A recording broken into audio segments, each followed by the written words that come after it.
Olá, crianças, tudo bem? Me chamo Abel Júnior, sou professor de História. Sou especialista em História do Brasil e História Contemporânea. Antes de iniciar o nosso tema, que é Primeira República ou República Velha, eu quero deixar uma frase de um poeta chamado Tiago de Mello. Não importa o caminho, o importante é caminhar, certo? Então vamos caminhar. Infelizmente, devido a o vírus, né, estamos impossibilitados de nos encontrar no Colégio Zacarias, mas eu vou tentar, de coração, tentar ajudá-los. Espero que eu possa ajudá-los. Tudo bem? Essa é a nossa primeira aula. Eu quero, se Deus quiser, eu vou conseguir passar pelo menos uma aula por semana. Às vezes eu vou tentar colocar 2 aulas por semana. Vou mandar um material para vocês. Quem ficar impossibilitado de imprimir o material, eu vou tirar um dia na semana para vocês virem buscar aqui na minha casa. Eu acredito que a maioria dos nossos alunos e alunas mora aqui no Guamar. Eu sou morador do Guamar agora, tem pouco tempo. Até eu vou colocar meu endereço no final, né? Aí para vocês virem pegar o material impresso aqui comigo. E depois eu vou dar o gabarito, aí a gente vai falando, para não ficar muita coisa no grupo, né? Você pode me chamar no privado mesmo. Certo? Bom, vamos lá, meus queridos alunos do Cabanos, nosso querido futuro prefeito Edmilson, certo? Vou ajeitar a câmera aqui. Bom, nosso primeiro tema, Primeira República, também conhecido como República Velha. Eu vou dividir essa aula em duas. O primeiro, a parte política, certo? Em 2 porções, né? A questão política, né? A questão econômica, e depois os movimentos que aconteceram, os movimentos urbanos e rurais, as revoltas urbanas e rurais, no próximo vídeo, certo? Bom, esse período de 1889 a 1930 também pode ser dividido entre 2 períodos, em 2 porções. O primeiro, a República das Espadas, que era comandado por militares, né, marechais, certo? Existiu dois militares que comandaram o Brasil logo de início. O primeiro foi esse senhor aqui, Deodoro da Fonseca, correto? Tem 2 coisas muito importantes a se dizer sobre ele, que a primeira é sobre a Constituição Brasileira, ou seja, a primeira Constituição Brasileira da República foi elaborada no governo dele, certo? Que ela estabelecia assim, bem rápido, bem simples, né? A questão do voto, o que pode vir na prova, o que cai em prova, que é fora Vargas, a Constituição, a República Velha é uma das assuntos que mais cai no vestibulares, no Enem, da vida, né? Não sei como vai ser com esse governo, né? Mas vamos conseguir derrubá-lo. Bom, a questão da Constituição Brasileira, a primeira republicana, mas a segunda do Brasil. Abel, se é a primeira republicana, como aconteceu a segunda? Aconteceu no período do governo do primeiro imperador do Brasil, Dom Pedro I. Só para deixar claro, o Brasil teve 3 formas de governos: colônia, de 1500 a 1822, império, de 1822 até 1889, que é Dom Pedro I, Dom Pedro II e a Princesa Isabel, um pouquinho, né? E de 1829, o feriado é 15 de novembro de 1889, até hoje o Brasil é uma república. Bom, essa Constituição elaborada no governo de Deodoro da Fonseca, né? O que mais cai é a questão do voto, né? O voto direto, ou seja, Abel, o que é voto direto? Você ia lá e gritava: eu voto no candidato tal, certo? Quem podia votar, quem podia ir falar o seu voto, era só brasileiros maiores de 21 anos, certo? Impedia mendigos e analfabetos de votar, e padres e praças militares de votar também. Nessa questão dos padres e praças, era a questão da hierarquia, porque eles eram comandados por alguém, existia pessoas acima deles, certo?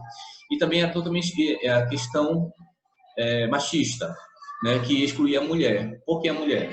Vou deixar uma frase do meu querido Mark Bloch que diz assim: o homem ele é fruto do seu tempo. Infelizmente, vivemos numa sociedade totalmente machista, né? a mulher era vista como propriedade do homem. Esse homem poderia ser o pai, o irmão mais velho, quando não era casada, e quando era casado, o marido. Então, por isso que ela não poderia votar, porque tinha alguém que mandava nela, certo? E também outra questão, separava o Estado da igreja. A educação era totalmente laica, certo? E o casamento era só válido no civil. E tinha a liberdade religiosa, tudo diferente da primeira estabelecida por Dom Pedro I, que o voto era censitário, quem tinha dinheiro que votava, o casamento era só válido na igreja, e também existe, a diferença principal é a questão política.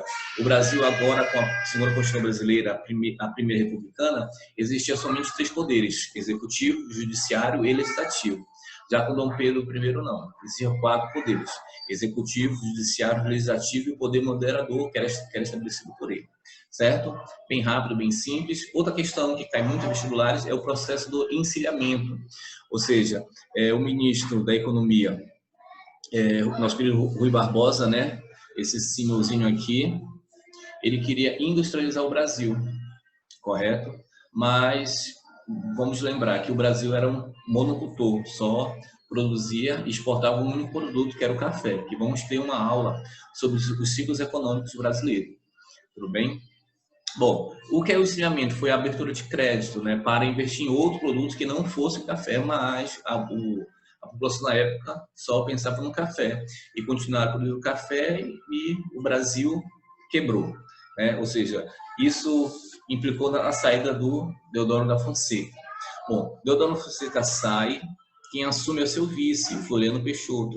Esse senhorzinho aqui, pequenininho, tudo tal, bonitinho, guti-guti, né? Mas ele era conhecido como Marechal de Ferro, Mão de Ferro. Por que, Abel? Porque ele vai acabar com algumas revoltas mesmo duramente, certo? Ou seja, a revolta federativa, só voltar aqui, e a revolta da Armada. Vai bem rápido, não vou comentar muito elas, raramente cai, né? Certo? Bom, ele acabou com elas estabelecendo aquela questão, um poder totalmente autoritário, né? E conseguiu levar o Brasil para a primeira eleição para presidente, né? Tudo bem? Aí inicia a República das Oligarquias, ou seja, o período da Primeira República, ou República Velha, dividido em 2 porções: República das Espadas e a República das Oligarquias. Bom, iniciou a República das Oligarquias, né? O Brasil agora é governado por um civil. Esse civil é Prudente de Moraes, né? O primeiro candidato eleito, né? Direto, apenas 2% da população votou. Tudo bem? Era um grande latifundiário, um grande produtor de café, tudo bem? Bom, as principais características desse período, que vai de 1894 a 1930, né?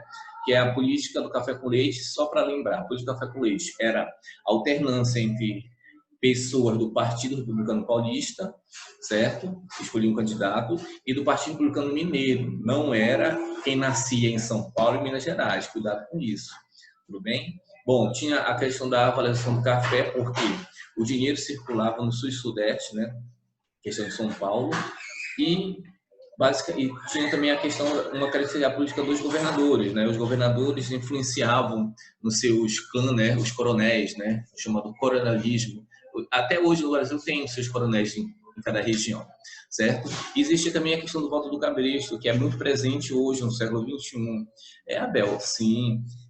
O voto do cabresto, várias questões, sempre cai. Existe charge, o cara puxando, um homem com a imagem de burro, de cavalo, né? Mas o voto do cabresto, às vezes não seja passado erroneamente. Às vezes a pessoa fazia questão de votar no candidato do coronel, do senhorzinho, do seu padrinho, certo? Ele fazia questão, ele ia lá, como o voto era direto, falava: olha, eu voto no candidato do senhorzinho, que é meu padrinho. Eu falava assim. Aí o padrinho, o coronel, dava uma botina, e quando ele saísse da votação, dava outro par. Às vezes dava um cabo de enxada, e quando ele saía, dava a enxada. Era assim. Claro, talvez existiam algumas pessoas que não queriam votar no candidato, e era forçadamente, né? Espancado ou até morto, né? Certo? Mas vamos trazer para a questão atual.